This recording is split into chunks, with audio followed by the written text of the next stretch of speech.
শুভ বিকেলের শুভেচ্ছা জানাই আমার সকল ফেসবুক বন্ধুদের। একটা দই পেতেছিলাম, সেই ভিডিওটা দেখিয়েছিলাম গতদিন। তো সেই দইটা পাতার পরে দেখো এত সুন্দরভাবে বসেছিল। দইটা বাইরে যখন ছিল জমে যাওয়ার পরে ফ্রিজে রেখে দিয়েছিলাম সেট হওয়ার জন্য। খুব সুন্দর বসেছিল আর প্রচুর টক হয়েছে দইটা খেতে। তো গতকাল প্রচুর কাঁচা ধোয়া করেছিলাম, যেহেতু চৈত্র সংক্রান্তি আসছে, চৈত্র মাস শেষ, বৈশাখ মাসের শুরু, তাই তো ঘর তো সব পরিষ্কার করতেই হয়। তো প্রত্যেকটা দরজা থেকে একটা ঘরের পর্দা শুধু খুলে কেচেছি, আর পারিনি বাকিগুলো। 3:30 বেজে গেছে আমার স্নান করে উঠতে। 3:30 সময় আমি ভাত খেতে বসলাম আর কি, কাঁচা ধোয়া সব করে। আর এই যে টক দই খাচ্ছিল, যে টক দইটা বের করেছিলাম সেটাও খাচ্ছিল। টক দইটা বের করেছিলাম যেহেতু ভীষণ ঠান্ডা, একটু নর্মাল হলে খাবো, তার আগেই ও খেয়ে নিয়েছে। খেয়ে তারপরে ও কী হয়েছে তোমরা দেখো। দুপুরে আমার লাঞ্চে ছিল ঝিঙে আলু পোস্ত, মুগের ডাল, ভিন্ডি ভাজা মানে ঢ্যাঁড়স ভাজা ছিল, কচু শাক ছিল, ছোলা দিয়ে কচু শাক ছিল, আর শিম বাটা ছিল। লাঞ্চটা ভীষণ ভালো ছিল। যাই হোক, খেলাম। খেয়ে উঠতে আমার প্রায় 4টে বেজে গেছিলো। তারপরে খাওয়ার পরে সেই টক দইটা খেলাম।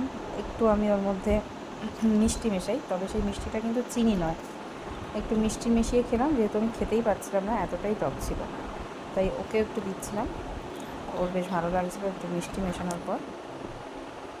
তবে উপকারটা বেশি থাকে, টকটা খাওয়াতেই উপকারটা বেশি থাকে। আমার ক্যালসিয়ামের একটু ঘাটতি দেখা দিয়েছে বলে আমি খাচ্ছি টক দইটা। আর এই দিকে দেখো আমি একটু রেস্ট নিচ্ছি, তার মধ্যে আমার সাথে এত দুষ্টুমি করছিল, ভীষণভাবে দুষ্টুমি করছিল আমার সঙ্গে। তো সেটারই ভিডিও নিলাম। গান গাইছিল আর আমার সাথে ভীষণ দুষ্টুমি করছিল। তারপরে আমি ওকে ছেড়ে দিয়ে একটু রেস্ট নিচ্ছিলাম, চোখটা বন্ধ করে ঘুমিয়ে পড়েছিলাম প্রায় 10-15 মিনিট মতো। ওকে পড়তে বসিয়েছিলাম, কারণ ওর এক্সাম ছিল আজকে, সেই জন্য ও সারাদিন 5-6 ঘন্টা খালি পড়াশোনা তো না, আড্ডা, পড়াশোনা, খেলা সব কিছু মিলিয়ে মিশিয়ে আর কি চলেছে। কী পড়েছে ওই জানে। বিকালে আন্টি আসলো, আন্টির কাছে ওকে পড়তে দিয়ে আমি চলে গেলাম ছাদে। ছাদে আগের দিন একটু ঝড় হয়েছিল তো যাওয়া হয়নি। ছাদে গেলাম দেখতে যে গাছগুলো কেমন আছে। গিয়ে দেখি একটা জবা গাছে, রাসমণি জবা গাছে কুড়ি ভরে গেছে, এত সুন্দর কুড়ি এসছে। সেই যে সবজি পচা জলটা দিয়েছিলাম সেটা তো একটা কারণ, ওটা ওদের হরলিক্স হেলথ ড্রিঙ্ক, সেটা দিয়েছিলাম, সেই জন্য ফুলের কুড়ি এসছে প্রচুর। গাছগুলো আস্তে আস্তে ঠিক হবে। ওইটা আর একবার দেবো সপ্তাহে, মানে 15 দিন অন্তর দেওয়াটা খুব ভালো। আর একদিন দেবো 10-12 দিনের মাথায়। তারপর গাছে জল দিলাম, দিয়ে নিচে চলে আসলাম ঘরে। গাছের মাটিগুলো একটু শুকিয়ে গেছিলো, সেই যে বৃষ্টি হয়েছিল বৃষ্টির জল পেয়েছিল। তারপর আমি একটু জল দিলাম। এটা দেখো আমার থোকা জুঁই ফুল গাছ, কুড়ি দেখো পুরো ভরে গেছে। এই গরমের সময় এই বেলি গাছ, জুঁই গাছ, এগুলোতে মানে ফুল ভরে যায়। এটা কী গাছ তোমরা অবশ্যই জানাবে আমাকে। অনেকেই চেনো, অনেকে চেনো অনেকে চেনো না। এটা কী গাছ আমাকে জানিও, আমি আর বললাম না। আর পাশে এটা কিন্তু ক্যালেনচুলা, এটা শীতের ফুল।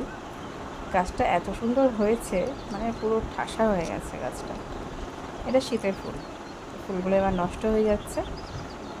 গাছটাও আস্তে আস্তে একটু অন্যরকম হয়ে যাবে, বাট শীতকালে একদম তরতাজা থাকে, খুবই সুন্দর লাগে দেখতে।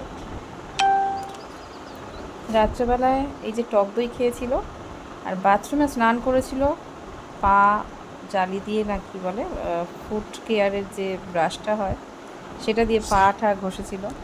অনেকটা সময় নিয়ে স্নান করা, টক দই খাওয়া, ঠান্ডা জল খাওয়া বাইরে গিয়ে ঘুরতে গিয়ে, সমস্ত মিলিয়ে মিশিয়ে জ্বর, হঠাৎ করে জ্বর চলে এসছে সন্ধ্যাবেলায়। আর এই যে আন্টি পড়িয়ে গেছে, সারা বিছানায় বইপত্র ছড়ানো, ওইদিকে ঘুমাচ্ছে। জ্বরের ওষুধ খাইয়ে দিলাম, প্যারাসিটামল লিকুইড ছিল 250। আর এদিকে আমি এসে বিছানাটাকে গোছালাম। তার মধ্যে বাসন কিছু ছিল, সেই সব বাসনগুলো বাসনের র্যাকে তুললাম। মানে আমার হাত ফাঁকা যায় না। যাই হোক, যেটুখানি সময় ফেসবুকে স্ক্রল করি সেইটুখানি সময় একটু ফ্রি থাকি। আচ্ছা, ভিডিওটা এই পর্যন্ত। কেমন লাগলো অবশ্যই তোমরা কমেন্ট করবে, আর ফুলটার নাম অবশ্যই জানাবে। থ্যাংক ইউ সো মাচ ভিডিওটা দেখার জন্য। টাটা।